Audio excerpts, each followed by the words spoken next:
நிறைய காரியங்களை நம்ம அனுபவிச்சுட்டே இருக்கிறோம்.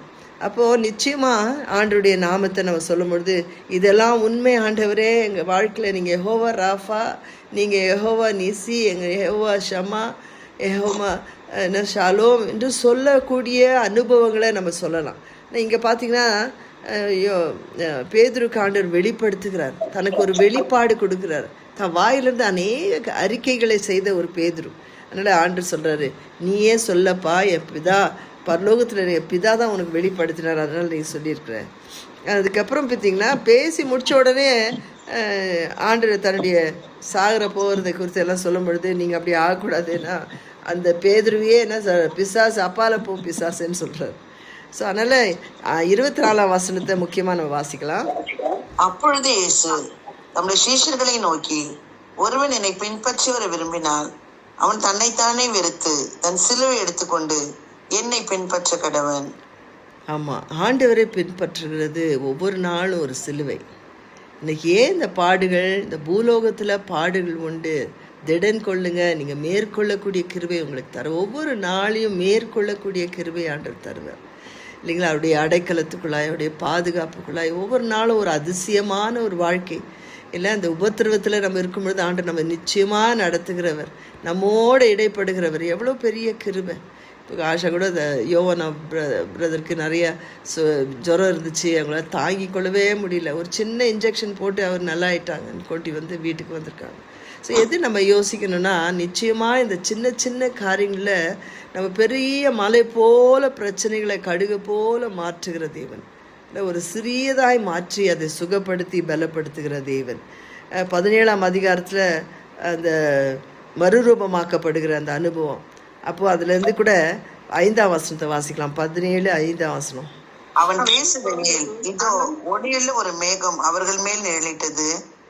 இவர் என்னுடைய நேசகுமாரன், இவரில் பிரியமா இருக்கிறேன், இவருக்கு செவி கொடுங்கள் என்று அந்த மேகத்தில் இருந்த ஒரு சத்தம் உண்டாயிற்று.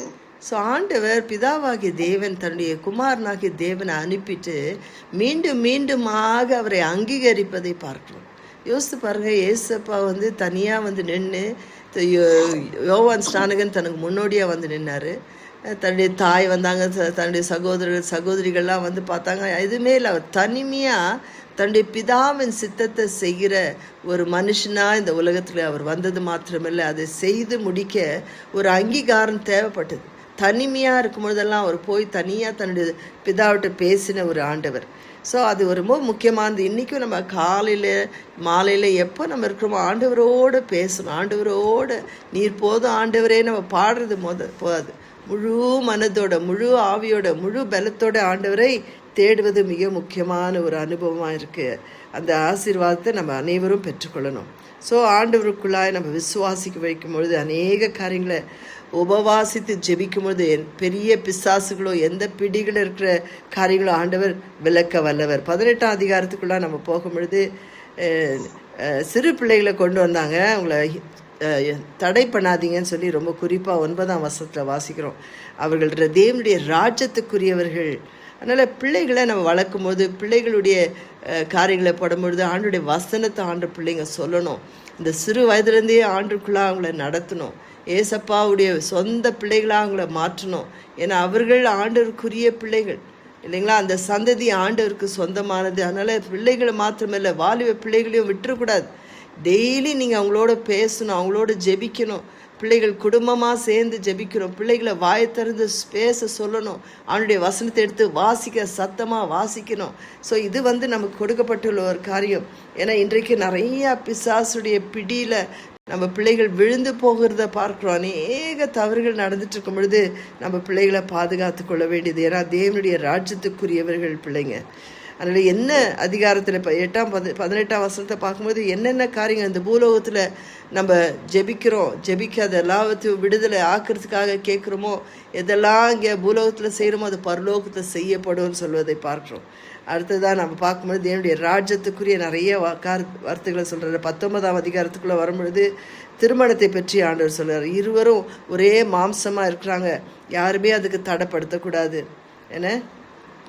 ஸோ அதனால் ஆண்டவர் அதையும் குறித்து சொல்வதை பார்க்குறோம். இந்த 19ஆம் அதிகாரம் 13ஆம் வசனத்தில் வாசிக்கலாம். 19-13 வசனம். அப்பொழுது சிறு பிள்ளைகளின் மேல் அவர் கைகளை வைத்து ஜெபம் பண்ணும்படி அவர்களை அவரிடத்தில் கொண்டு வந்தார்கள். கொண்டு வந்தவர்களை சீஷர்கள் அதட்டினார்கள். இயேசுவோ, சிறு பிள்ளைகள் என்னிடத்தில் வருவதற்கு இடம் கொடுங்கள், அவர்களை தடை பண்ணாதிருங்கள், பரலோக ராஜ்யம் அப்படிப்பட்டவருடையது என்று சொல்லி. ஸோ பரலோக ராஜ்யம் அப்படிப்பட்டவர்களை சிறு பிள்ளைகளுக்கு உரியது கொடுக்க வேண்டும். பிள்ளைகளை ஆசீர்வதிக்கணும். பெற்றோர் பிள்ளைங்களை கூப்பிடுங்க, அவங்கள ஜெபம் பண்ணி அவங்கள ஆசீர்வதிங்க. என்றைக்கும் என்ன மறக்கவே முடியாது. எங்கள் அப்பா முக்கியமாக நாங்கள் எப்போ ரொம்ப அதிகமாக அப்பா கிட்ட போவோம். அப்பா காலையில் எழுந்தோடனே நல்லா குளிச்சுருவாங்க. குளித்து ரெடி ஆகிட்டு நாங்கள் எங்கள் வீட்டில் ஒரு சின்ன ஜீசஸ் படம் இருக்கும். அந்த படம் அவருக்கு என்ன ஒரு ஹிந்து பேக்ரவுண்ட்லேருந்து வந்ததுனால அந்த இடம் அவருக்கு ஒரு பலிபீடம் மாதிரி வச்சுட்ருப்பார். அந்த இடத்துல நின்று அந்த படத்தெல்லாம் தொட்டு கும்பிட்றதெல்லாம் செய்ய மாட்டார். சும்மா அந்த இடத்துல நின்று ஜெபிப்பார். ஜெபிச்சுட்டே இருக்கும்பொழுது நாங்கள் அப்பாட்ட போய் பிளெஸ்ஸிங் வாங்கணும் அப்படின்னு சொல்லி நாங்கள் முட்டி போடுவோம். அது இன்னும் மறக்க முடியல. சின்ன வயசில் இந்த முட்டி போட்ட உடனே அப்பா என்ன பண்ணுவாங்க, தன் கைகளை வச்சு ஆசீர்வதிப்பார், ஜெபிப்பார். ஆனால் வார்த்தையினால் சொல்ல உதவுனாரு. அப்படியே அமைதியாக ஜெபிப்பார், கைகளை வச்சு ஜெபிப்பார். ஸோ அது இன்னுமே எனக்கு மறக்க முடியாத ஒரு அனுபவம். ஜஸ்ட் நான் பேசும்போது அது ஞாபகம் வருது. அதனால் பிள்ளைகளை ஆசீர்வதிக்கணும், பிள்ளைகளை ப்ளஸ் பண்ணணும். பெற்றோர் பிள்ளைகளை கூப்பிட்டு உட்கார வச்சு, இன்னும் ஜான் ஹேகின்ற பாஸ்டர் ஜான் ஹேகி இன்னும் இருக்கிறார், வயசானவர். அவங்க அப்பா அம்மா என்ன பண்ணுவாங்களா, ஞாயிற்றுக்கிழமைகளில் பிள்ளைகளை கூப்பிட்டு அவங்க சர்வீஸ் சர்ச்செல்லாம் போயிட்டு, அவர் பாஸ்டரு சர்வீஸ்லாம் போயிட்டு வந்துட்ட பிறகு அவர் என்ன செய்வார்னா, அவங்க பிள்ளைகளை ஒவ்வொருத்தராக கூப்பிட்டு அவங்க தலை மேலே வச்சு ஜெபிப்பாங்களாம். அம்மாவும் அப்பாவும் பக்கத்தில் உட்கார வச்சுட்டு ஒவ்வொரு பிள்ளைகளாக ஜெபிப்பாங்களே. ஜெபிச்சு அந்த பிள்ளைகளுக்கு என்ன தீர்க்க தரிசனம் சொல்லணுமோ, என்ன வசனம் வார்த்தையில் சொல்லணுமோ அப்படி ஜெபிச்சு விடுவாங்க. அப்போ அப்படி அந்த ஜெபத்தில் வளர்ந்ததுனால அவர் ஒரு போதகராக ஊழியம், பெரிய ஊழியர் செய்கிறார். அடுத்ததாக அவருடைய அவங்களுடைய மகன் மேத்யூ, அவரும் ஊழியத்தில் இருக்கிறார். ஸோ ஒரு பெரிய ஊழியம் நடந்துட்டுருக்கு. எது நான் சொல்கிறேன்னா, அந்த பிள்ளைகளை ஆசீர்வதிக்கணும், ஜெபிக்கணும் என்ற ஒரு பெரிய காரியம். 17ஆம் வசனத்தில் பார்த்திங்கன்னா, அந்த நிறைய பணக்கார வாலிப பிள்ளை தேவனுடைய ராஜ்யத்துக்கு நான் என்ன செய்யணும், நான் எப்படி ஆண்டவருடைய இது பண்ணணும்னு கேட்கும்போது 10 கற்பனைகளை சொல்கிற, இதெல்லாம் நீ செய், நான் ஆல்ரெடி சின்ன வயசுலேருந்தே செய்துட்டுருக்கிறேன் ஏசப்பா அப்படின்னு சொல்லும் பொழுது அவன் பின்பற்றவே முடியல. அந்த வாலிப வயதில் சின்ன வயசில் செய்திருக்கலாம், ஆனால் அந்த எல்லாவற்றையும் நீ விட்டு என்னை பின்பற்றி வான்னு சொல்ல முடியுது, அவனால் அதை செய்ய முடியல. அப்போ ஆண்டவர் சொல்கிறாரு, இந்த ஒரு சின்ன காரியத்தை அவனால் செய்ய முடியாதனால அவன் ராஜ்யத்துக்குரிய காரியங்களே அவன் பின்பற்ற முடியாமல் அவன் ஆத்மாவை இழந்து போயிட்டான்னு சொல்லி. அதனால் 26ஆம் வசனத்தை சொல்லி நம்ம முடிக்கலாம். 26ஆம் வசனம் வாசிக்கலாம். 19 அவர்களை பார்த்து, மனுஷனால் இது கூடாது தான், தேவனாலே எல்லாம் கூடும் என்றார்.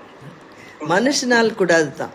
ஒரு ஒட்டகத்துக்குடைய ஒட்டகம் அந்த ஊசியுடைய சந்தில் அது நுழைய முடியும் அப்படின்னா அது ஒரு முடியாத ஒரு காரியம்.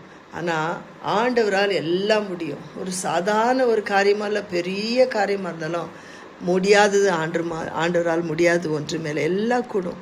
ஆண்டவருடைய ராஜ்யத்தை நம்ம தேடலாம்.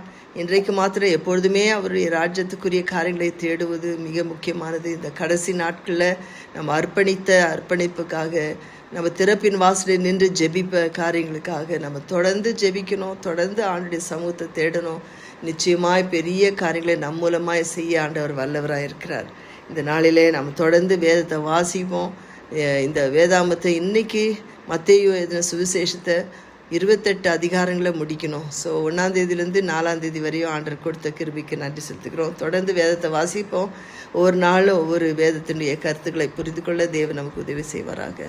God bless you all. தொடர்ந்து ஆண்டவருடைய வசனத்தை இந்த மாதம் முழுசும் புதிய ஏற்பாடை முடித்து நம்ம செப்டம்பர் மாதம் 3ஆம் தேதி வரையிலும் அதை முடிக்க ஆண்டவர் கிருபை தருவார். ஸோ ஜஸ்ட் ஒரு ஆடியோ பைபிள் ஸ்டார்ட் பண்ணுங்கள். அதில் கேட்டுகிட்டே நீங்கள் வேதத்தை வாசிச்சுட்டு அதில்